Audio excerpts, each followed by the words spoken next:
Bonsoir à tous, bienvenue sur D8. Je suis ravie de vous retrouver pour une nouvelle édition de Voyage au bout de la nuit. Alors cette nuit, c'est un voyage contemporain que nous allons faire puisqu'en effet, je vais avoir le plaisir de commencer la lecture du dernier roman de Jérôme Attal, un roman intitulé Aide-moi si tu peux et édité aux éditions Robert Laffont. Voilà. Alors donc c'est un roman haut en couleur, qui nous raconte une intrigue policière. Jérôme Attal est parolier et écrivain. Il a écrit une petite dizaine de romans. Cet ouvrage a été publié sous la direction de Stéphane Millon. Aide-moi si tu peux. Entre une gifle et une indélicatesse, on supporte toujours mieux la gifle. Suran. À toutes les personnes qui, dans leur adolescence, ont fait du vélo sous les fenêtres d'une voisine ou d'un voisin dont ils espéraient un amour en retour. Un amour qui n'est jamais venu. 1. Au départ, quand j'ai su que j'entrais dans la profession, je me voyais déjà intervenir contre tout ce qui me ruine le moral. L'abruti d'automobiliste qui sur une autoroute se croit malin en vous doublant par la droite, le cycliste qui jaillit sur un trottoir en contresens ou ne respecte pas les feux tricolores, le piéton qui crache par terre comme si la voie publique méritait qu'on la provoque en duel, ou la bande de bipèdes de sexe masculin qui ne peut pas s'empêcher de faire une réflexion graveleuse au passage d'une jolie femme. Je me voyais déjà foutre des claques légales à toute cette racaille ordinaire à coups de procès-verbaux permettant par la même occasion de redresser les finances du pays. On parle toujours de prendre aux riches pour donner aux pauvres. Mais si de temps en temps on prenait aux plus abjects pour donner aux plus honnêtes, la société ne s'en porterait pas plus mal. Ce matin-là, dans le TGV qui assurait la liaison Genève-Paris, c'est à la femme d'une quarantaine d'années et à sa gamine insupportable assise à mon niveau dans la rangée adjacente que j'avais envie de dresser une contravention pour atteinte à la quiétude du voisinage. Le trajet avait pourtant bien commencé. Je revenais d'un voyage d'affaires que j'avais fait passer auprès de mon supérieur, le colonel Bruce Mich, pour un séjour d'agrément, et le hasard des trajets en train qui, pour un temps plus ou moins confortable, vous place à côté d'une personne charmante, atroce ou quelconque, voire je mange mes crottes de nez pendant que je visionne la dernière série à la mode sur mon ordinateur portable, m'avait attribué une jeune femme blonde à la silhouette remarquable dont j'aurais pu instantanément tomber amoureux si 1. Nous tombions amoureux des êtres en les envisageant uniquement de profil. 2. Elle n'était pas tombée elle-même quelques instants après un premier bonjour poli dans les bras de Morphée, blotti contre la vitre, me laissant juste apercevoir, si je pivotais la tête dans l'illusion fumiste de m'intéresser au paysage, le splendide grain de beauté qui jouait au flipper avec ses clavicules saillantes. Pour unique manœuvre, j'avais fait semblant, au terme de la première demi-heure, de me diriger vers les toilettes, ce à quoi je ne me résolvais jamais dans les transports en commun. Ou alors c'était comme patrouiller seul, gyrophare allumé, la nuit dans certains quartiers sensibles. On ne savait jamais sur quelle surprise abjecte on allait tomber. Quelle surprise abjecte allait vous tomber au coin de la gueule. De fait, après une volte-face en bout de wagon, de cette manière athlétique avec laquelle un nageur de compétition touche le bord de la piscine et repart pour une longueur de bassin, je suis revenue m'asseoir à ma place, profitant du point de vue pour jeter un nouveau coup d'œil à ma spectaculaire voisine. Je me suis demandé si ces filles-là choisissaient leur place selon leur profil, ou si elles n'en avaient rien à faire de se présenter sous leur meilleur jour dans un train de nuit. J'ai ensuite consulté mon billet pour vérifier l'heure d'arrivée à Paris et le billet a eu le mérite de confirmer mon nom. Stéphane Caglia. J'avais passé 2 ans de ma vie à me faire appeler John Franju, en infiltrant le souterrain stellaire.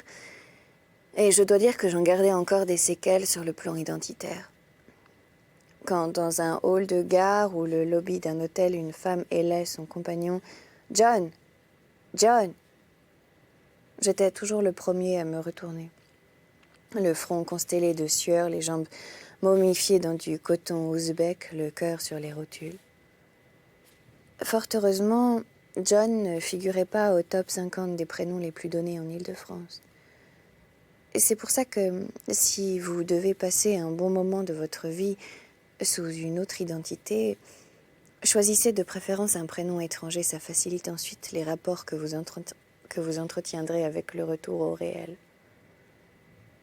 Au dernier arrêt avant Paris, une quadragénaire, vêtue d'une robe aussi laide qu'une chanson pour l'Eurovision, accompagnée de sa gamine, petite morveuse intenable d'une demi-douzaine d'années, se sont assises dans la rangée de droite, à une place de la mienne séparée par le couloir.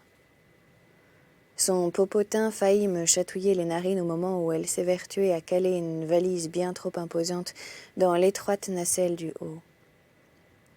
Après quoi, elle extirpa méthodiquement du cartable de sa progéniture un livre d'images et se mit à lui en faire la lecture en mode « je chuchote à voix haute », relisant 4 à 5 fois chacune des phrases et commentant les dessins qui les illustraient. Poltergeist, version bouche à oreille. Pour peu, je me serais cru aux séances de torture auxquelles soumettait le souterrain stellaire aux informateurs qu'une manœuvre imprudente avait tôt fait de démasquer. J'espérais un instant que le secours viendrait de ma charmante voisine qui, bien qu'elle eût trouvé les ressources suffisantes pour s'endormir et échapper à ce contexte infernal, venait d'esquisser quelques mouvements nerveux à l'agitation particulière. Attente déçue. Elle daigna interrompre son sommeil, froisser le velours de ses rêves pour alpaguer le contrôleur et lui demander de baisser la climatisation. Se prendre des courants froids dans les naseaux altérait la grâce naturelle de ce profil altier. Moins d'1 minute plus tard, l'homme au costume gris qui avait momentanément délégué la charge du contrôle des billets à un collègue revenait avertir la passagère que la clim était baissée. La jeune femme remercia, ce qui me permit d'entendre une nouvelle fois le son de sa voix, et se réinstalla dans la position qu'elle trouvait la plus adéquate pour dormir. Me revint alors en tête la chanson de Philippe Oakey et Giorgio Moroder, qui date de 1984. We'll always be together, together in electric dreams. Le train filait à vive allure. Bâtiment de gare recouvert de tags aussi laids que répétitifs. Morceaux de forêt et champs cultivés à perte de vue. Je me fis la réflexion qu'il y avait encore un peu de place si l'on devait accueillir toujours davantage de réfugiés, que ce soit pour des raisons de guerre et de massacres, de catastrophes humaines ou climatiques. Dans l'épaisse noirceur de la grande ville, on voyait les choses différemment. Il fallait prendre le train pour réenvisager la France dans une globalité bienveillante. L'écureuil, lui, n'avait jamais vu de sa vie d'écureuil une pomme de pin douée de paroles. C'est à cet instant de tension extrême qu'à bout de nerfs, je décidai d'intervenir. J'extirpai de la poche intérieure de ma veste ma carte de police, étendis mon bras à travers le couloir et l'agitai sous le nez de la bonne femme. « Police, madame. Est-ce que vous auriez l'obligeance de fermer votre clapet ou bien d'aller lire cette histoire à votre fille dans les espaces dédiés ?» Elle me toisa d'un air outré et répliqua en haussant les épaules. « Les espaces dédiés à quoi? Les espaces dédiés à raconter des histoires? » La vie, connasse, est un espace dédié à raconter des histoires. Je parlais des espaces dédiés à converser au téléphone et plus largement à éviter de faire subir à autrui les sédiments de sa propre indélicatesse. La technique que j'avais décidé d'employer n'était pas stupide. 85% des individus font profil bas à la vue d'une carte de police. 13% se rebellent et les 2% restants mordent. La femme au cul de poney monta sur ses grands chevaux. Je ne vois pas en quoi j'enfreindrais la loi. La SNCF suggère d'aller passer ses appels sur les plateformes. Elle ne dresse aucune amende si on y déroge. De toute façon, je n'ai pas à me justifier puisque je ne suis pas au téléphone. C'est que, voyez-vous, je suis inspecteur de police et je suis en train de réfléchir à une enquête. Je ne peux pas y réfléchir si vous hurlez dans le compartiment comme si vous étiez seul dans votre living room. Vous n'avez qu'à brancher votre iPod et mettre des écouteurs, comme tout le monde. Tout le monde n'a pas un iPod, madame, et mes écouteurs, je les ai oubliés à Genève, dans la chambre d'hôtel. Elle réagit par une expression faussement désolée, et vraiment méprisante. Puis, comme si la négative coulait de source, demanda « Vous n'avez pas d'enfant, c'est ça ?» Ma compagne en voulait, répondis-je sans réfléchir, mais pas moi. Dans le monde actuel, je ne crois pas qu'un enfant puisse être heureux. Dans le monde actuel et avec le métier que j'ai. Mais enfin, est-ce que vous pouvez être égoïste ? Écoutez, c'est moi qui vous trouve puissamment égoïste. Ne pas comprendre que vous enquiquinez tout le monde avec votre histoire d'écureuil et de pommes de pin. Un sourire hautain pendait à son visage. Votre compagne, elle vous a quitté, n'est-ce pas ? Possible. Parce que vous ne vouliez pas d'enfant, elle vous a quitté. Parmi d'autres choses, certainement. Vous savez, nous autres, dans la police, on vit un peu comme Manu, le loupard de la chanson de Renaud. Ce qui est paradoxal, parce qu'on n'en est pas censé être du côté des loupards. On n'est pas censé être du côté des loupards. Vous connaissez la chanson ? Sûrement pas. Ce n'est pas du niveau de l'écureuil et de la pomme de pin. Eh bien, la chanson de Renaud, elle dit « Nous, on est des loups, on est fait pour vivre en bande, mais surtout pas en couple. Ou alors pas longtemps. » Loin de se laisser convaincre par ma démonstration, la mégère contre-attaqua. De nos jours, monsieur, il y a plein de gens qui ne vivent pas en couple et qui ont des enfants. Et puis, les loups, c'est très protecteur. Ça aime beaucoup les enfants. Vous avez lu le livre de la jungle ? Figurez-vous que si vous aviez un minimum de culture, vous sauriez que Mowgli a été élevé par des loups. Attendez, j'ai l'histoire avec moi, je vais vous la lire. Ambre, chérie, où as-tu rangé le livre avec l'histoire de Mowgli ? La greluche m'avait piqué dans mon amour-propre. J'en avais... Les gros bourrins, le flingue et la matraque au ceinturon. C'est sûr que courir après les salauds de ce monde vous laissez peu de temps pour rapporter un livre à la médiathèque. Je bondissais de mon siège. Cette fois, le nageur olympique n'était pas disposé à effectuer une volte-face au terme de sa première longueur.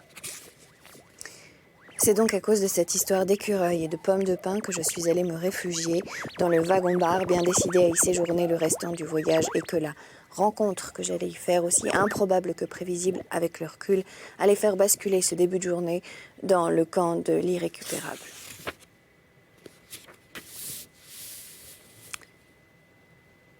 Tamara Georges avait profité de la matinée où, après le cours d'anglais, 2 heures de sport étaient au programme pour fausser compagnie à sa classe de lycée. C'était réglé comme du papier à musique.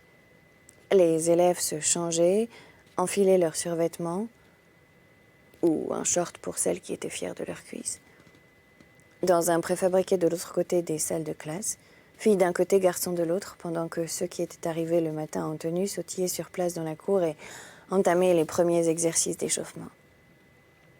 Ensuite, toute la classe se plaçait en randonnion et suivait le professeur au pas de course à travers les rues de Saint-Germain-en-Laye en direction de la terrasse du château, s'arrêtant à chaque passage piéton pour récupérer les retardataires. Tamara avait emporté avec elle ses écouteurs filaires, bien que le règlement l'interdise formellement. Il fallait préserver l'esprit de groupe, ne pas s'isoler dans la musique. En outre, il était dangereux Dangereux de traverser la ville avec du son dans les oreilles, dans l'isolement de dangers multiples.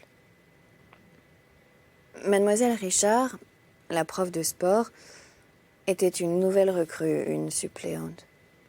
Elle ne quittait pas d'une semelle un petit freluquet qui avait l'air de connaître la ville comme sa poche et dont elle se servait comme GPS personnel. C'était seulement la deuxième fois qu'on lui confiait cette classe de première littéraire, et son unique souci, pour l'heure, était de se familiariser avec les prénoms de chacun de ses 30 élèves et de faire correspondre à ces prénoms des visages, des attitudes et des caractères. Elle se donnait 15 jours pour assimiler les classes dont elle avait la charge, d'autant qu'elle risquait fortement de retrouver la plupart de ses élèves au retour des vacances d'été. Il y a 2 mois de cela, Madame Sirigu, la prof de gym attitrée, avait été la cible du mécontentement doublé de brutalité d'un des élèves de cette même classe. Pour un rappel à l'ordre, alors qu'elle avait le dos tourné, l'adolescent lui avait envoyé un disque en caoutchouc en plein dans l'omoplate droite, ce qui l'avait fait tomber à terre comme une vulgaire poupée. Face au traumatisme qu'un tel acte n'avait pas manqué de susciter au niveau de l'établissement, la forte tête avait, dans un premier temps, écopé d'une exclusion temporaire, puis s'était vue rapidement réintégrée, eu égard à sa situation familiale, son enfance difficile. Lors du conseil de discipline, une voix s'était élevée pour s'indigner que l'adolescent fût sanctionné alors que toute sa jeunesse n'avait été qu'une longue punition, tandis que Madame Sirigu, elle, qui avait vécu dans une famille aisée et sans histoire, méritait bien un petit coup du sort sous la forme d'un disque de 1,5 kg envoyé dans son athlétique carcasse. C'est comme ça. Vous trouverez toujours une bonne âme charitable pour inverser les rôles entre victimes et coupables, quitte à rajouter sur le monde une pelletée d'injustices supplémentaires. Depuis qu'il avait réintégré la classe, l'adolescent en question se prenait pour une sorte de vedette, de pourfendeur d'autorité, comme on trouve des tueurs de géants dans les contes de Grimm et d'Andersen. Selon une règle bien établie de nos jours, où l'on donne davantage de crédit à celui qui parle fort et fait démonstration d'une brutalité viscérale, son aura avait décuplé et, auréolé de sa nouvelle impunité de star du lycée, il avait forcé Tamara, peut-être pas la promesse de beauté la plus éclatante de sa classe, mais du moins la fille la plus désirable, à lui faire une fellation dans le préfabriqué qui servait de vestiaire, estimant qu'après le lancer du disque dans l'omoplate, on ne l'embêterait pas pour si peu. Sur le moment, Tamara avait eu envie de rire. Elle n'avait pas trouvé l'acte si répugnant que ça, si on acceptait la rudesse avec laquelle le garçon avait posé la main sur sa nuque. Mais cette rudesse était sans doute nécessaire pour que le sexe ressemble à quelque chose une fois la braguette de son jean dézippé. La rudesse comme un encouragement. L'acte en lui-même avait duré à peine 1 minute, le temps que le braquemar se gonfle, tordu, malléable bien que rigide, assez ridicule en somme. C'est par la suite, dans la langueur de l'après-midi, puis la vacuité de la soirée livrée à elle-même dans le refuge de sa chambre, qu'une peine immense s'était abattue sur Tamara Georgin. Une peine qu'elle avait du mal à identifier et contenir. Elle essayait de se raisonner, de se dire que dans le monde actuel, avec ce qu'on entendait à longueur de journée, ce qui lui était arrivé n'avait rien de bien méchant. Pourtant, elle ne pouvait détourner ses pensées de cet instant où le garçon, ayant subtilisé la clé des vestiaires lors d'une énième convocation dans le bureau du proviseur, lui avait tendu un piège grossier vers lequel elle s'était dirigée, espérant Dieu sait quoi, et pour finir, elle l'avait forcé à se pencher sur son entrejambe. Voilà, c'est là-dessus que nous allons nous arrêter. C'était donc le tout début de Aide-moi si tu peux, le dernier roman de Jérôme Attal. Je suis ravie d'avoir passé ce moment littéraire avec vous. Je vous remercie de nous avoir suivis. Vous pouvez bien évidemment nous retrouver sur les réseaux sociaux #VBN.